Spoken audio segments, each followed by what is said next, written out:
So as kind of speaking about, machine learning has got wide and broad applicability to a lot of businesses, a lot of areas. Obviously, as supply chain professionals, we're really focused in certain aspects of that machine learning.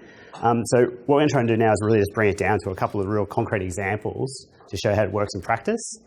Car's earlier slide showed three things that we would say is at the core, fundamental of supply chain planning.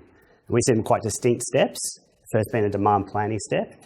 The demand planning step, what we're basically trying to do is work out what our customers are going to consume or buy. The second step is an inventory optimization step, and what we're trying to do there is basically deliver to that customer what they want at least total cost to our organisation, save as much money as we can, make as much profit as we can. And the third step is making sure that we can get that product where it needs to be on time. So we think about demand planning, inventory optimization, and replenishment planning. So what we're going to show you is basically what's the foundation or that sort of base that we need to build the MI off for each of those three steps. So if we think about an advanced planning system, which is what we're going to demonstrate, that sits beside an ERP system. So the ERP system, as probably everyone's aware in this room, holds all the transactional information, the master data. And we have the advanced planning system to do some more sophisticated work on top of that so we can actually take intelligent action. So if you take demand planning, for example, the foundation or base level of requirement that we would suggest that you would need before you move into MI would be the ability for the system to generate a statistical forecast by itself based off consumption or demand history. So using a tournament forecast selection process, be able to identify this is the forecast, which will give us the best result with less error. Pretty straightforward. So that's the base level that we need. The second step in that is the inventory optimization step. What we would say would be the base foundation level that you should be considering before moving to MI when we're talking about inventory optimization, which is all about achieving a particular level of service to your customer at least total cost.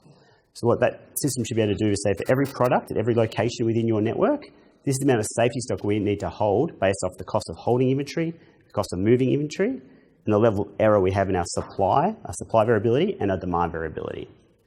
And so if you're a large retailer, for instance, that might be 3 million different stocking locations throughout your network, and that's the sort of capability that we would look for in a business. If they're after MI, we would try and establish that before moving them into that MI space. The third area is the replenishment planning, and the most base foundation expectation that we would have is that the system would bring up for you, by exception, on a daily basis, anything that you need to take action on in terms of an overstock, understock, or an expedite.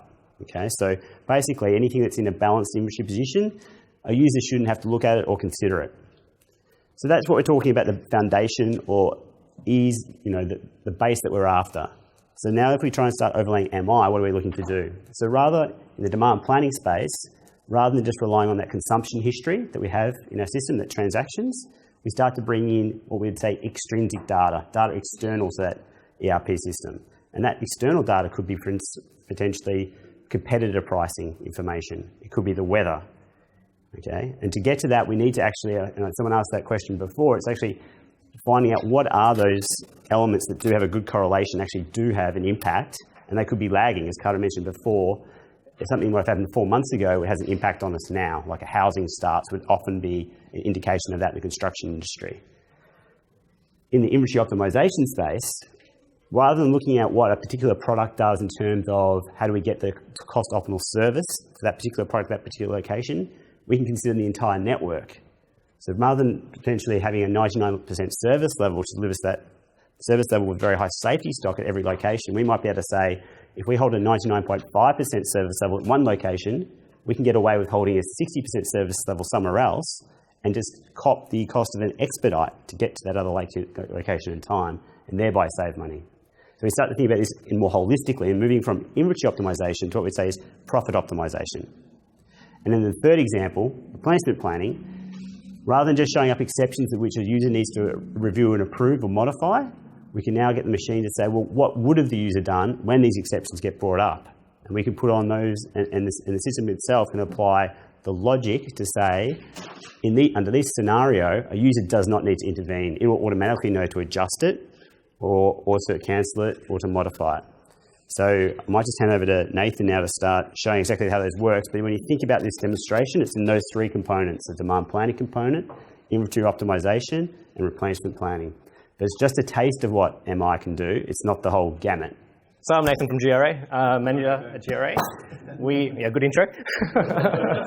I've been involved with GRA now for about 5 years and have been working primarily on gains implementation. So I've done a few implementations with Wesfarmers Industrial Safety, done one for 7-Eleven currently. So large-scale implementations that have various different types of challenges.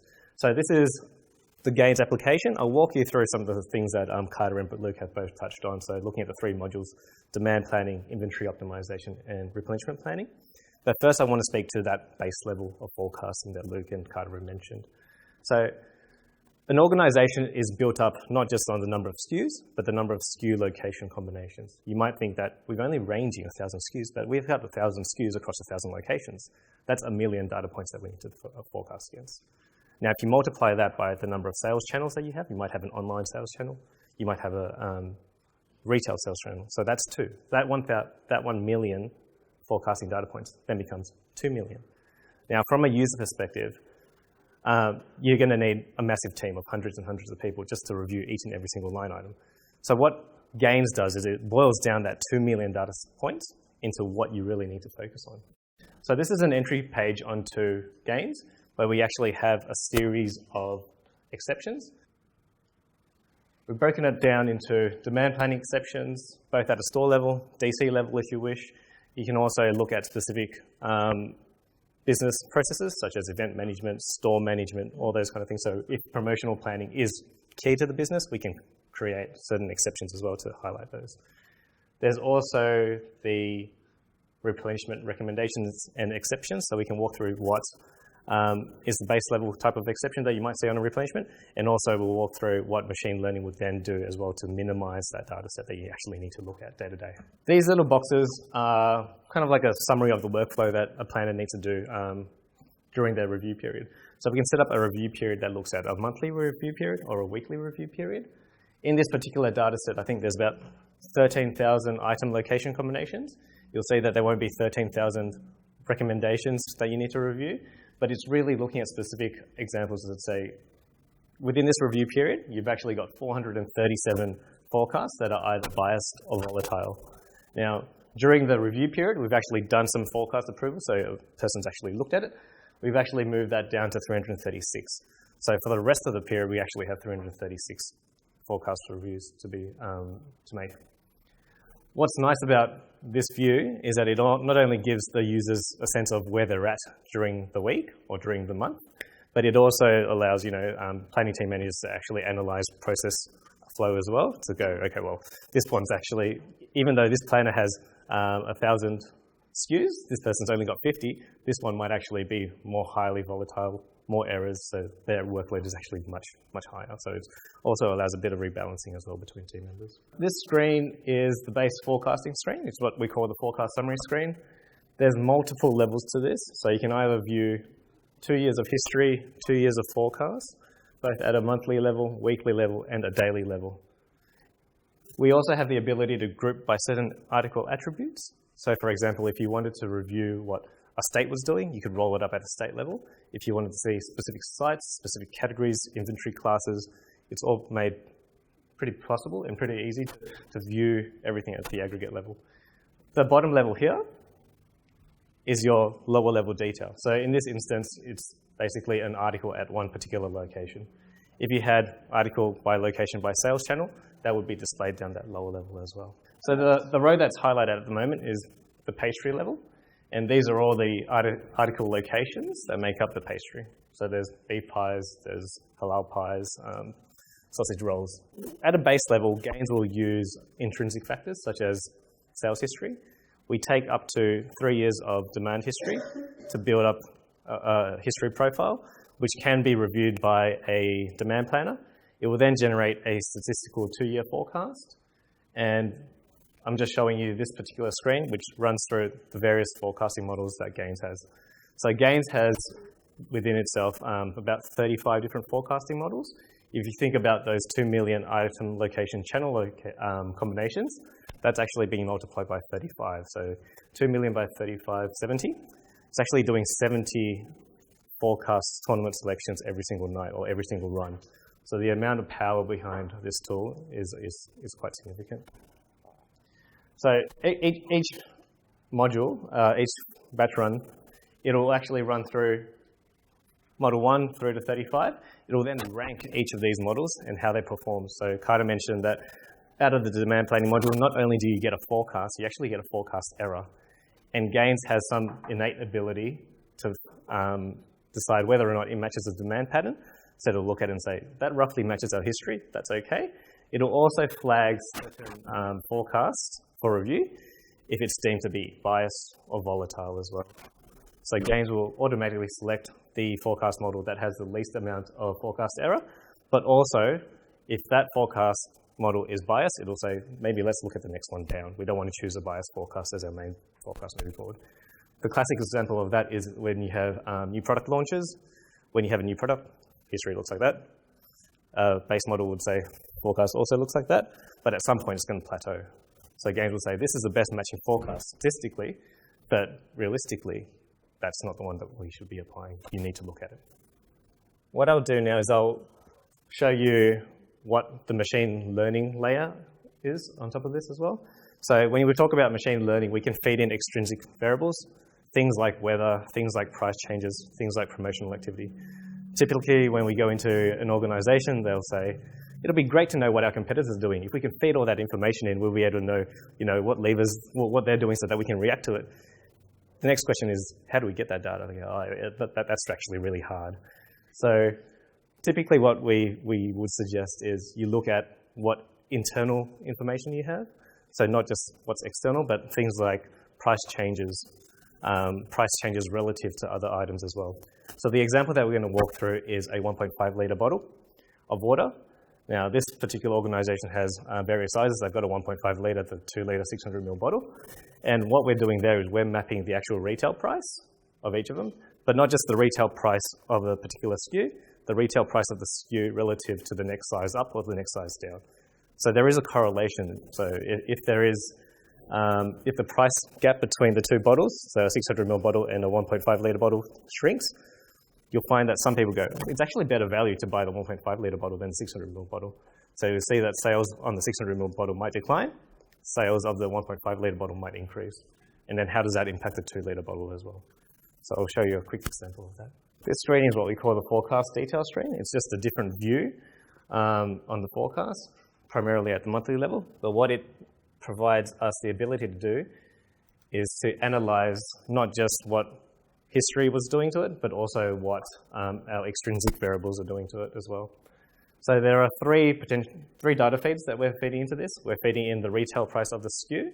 We're feeding in the price gap of this versus the 600 ml bottle.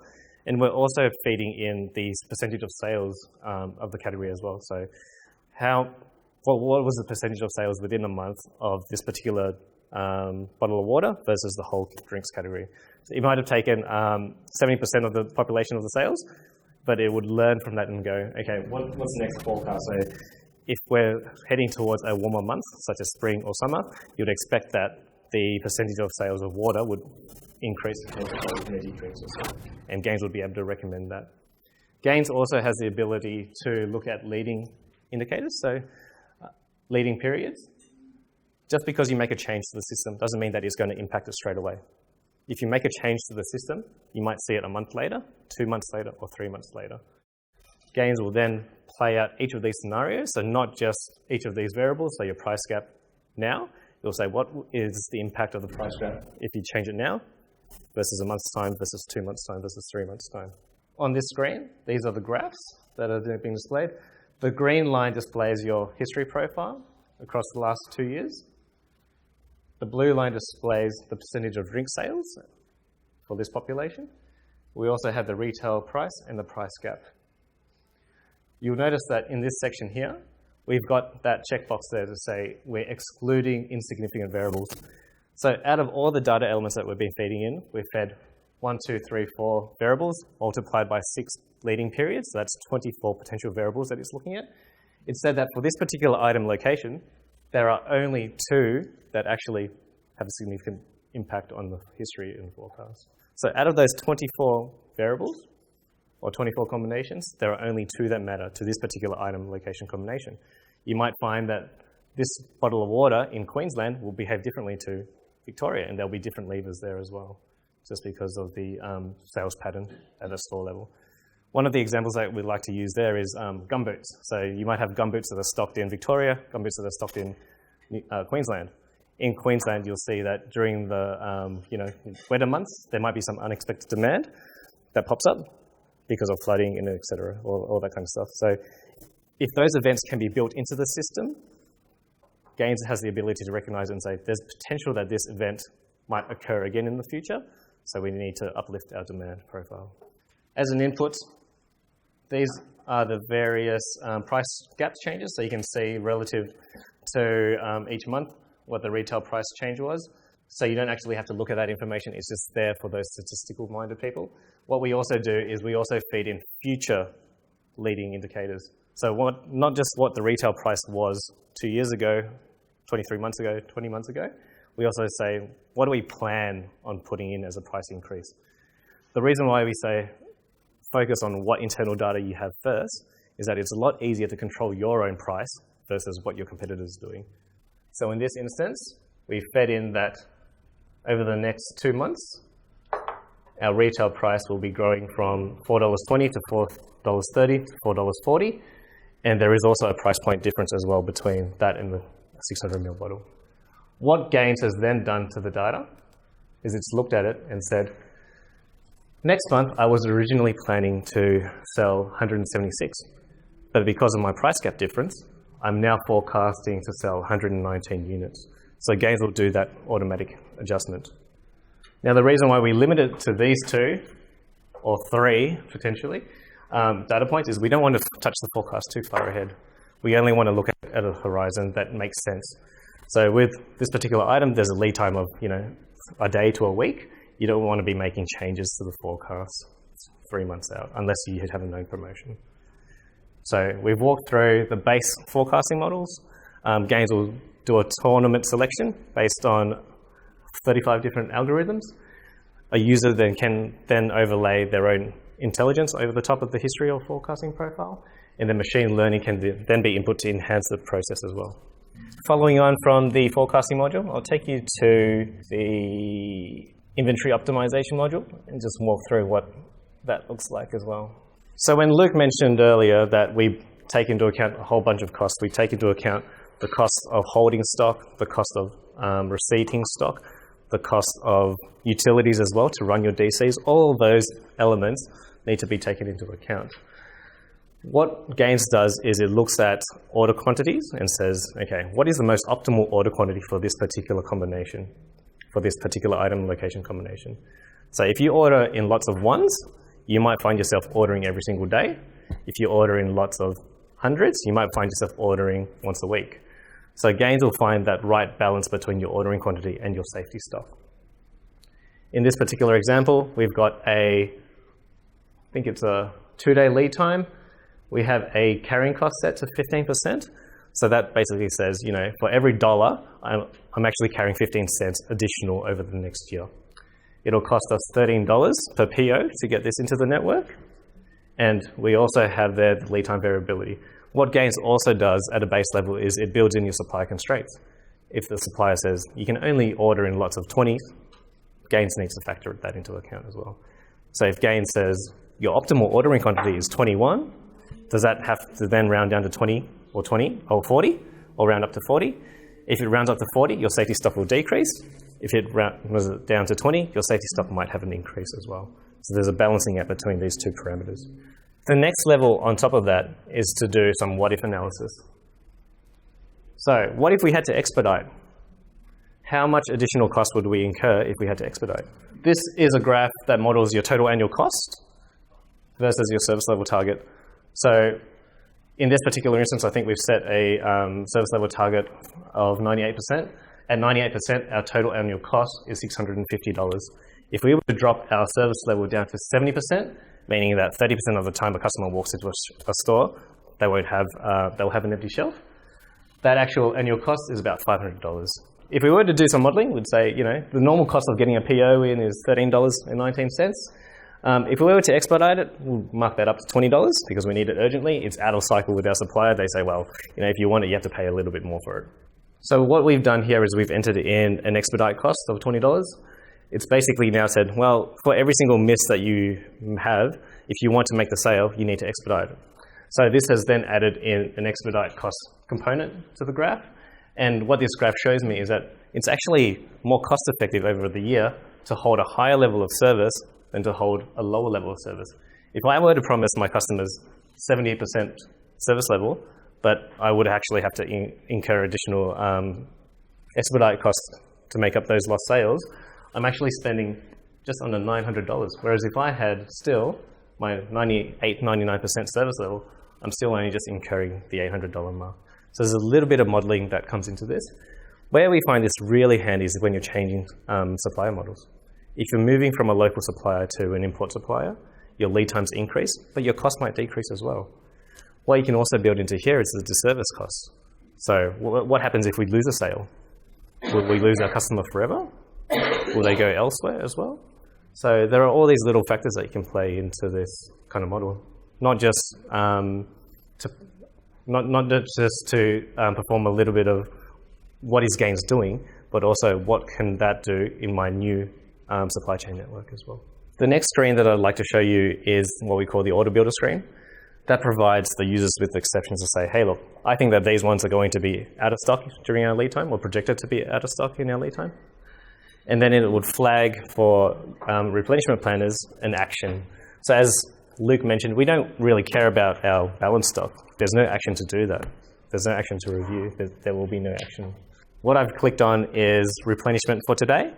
What Gains can build in is also dedicated planning cycles. So if you have a supplier that supplies into a particular store Mondays and Fridays only, you'll only get recommendations on Mondays and Fridays. What Gains can also do is then throw up other exceptions to say, even though you're ordering Mondays and Fridays, you're actually projected to be out of stock on a Wednesday. So you might be actually incurring some additional expediting costs as well if you were to bring that in. This is what we call the order builder screen. Top section there displays a few graphs. A lot of people like working with graphs. A lot of people like working with data. It depends on the type of person you are. If I look at a graph, I can understand it instantly. If I look at data, it takes me a little bit of time just to go, what is this actually telling me? So some of the inputs that we can actually feed in are vendor minimums and vendor maximums. Obviously, if you haven't hit your vendor minimum yet, you want Gains to actually tell you, hey, look, we haven't hit our minimum yet. What do we need to do to get that up to our maximum? To meet our minimums. On the flip side, if we are over our approval limit, let's say that you need approval from your supply chain manager if you're exceeding X amount of dollars, you can actually get Gains to pull that back a little bit as well to say, we've got a limit of $1,000, you're actually purchasing $2,000 in there.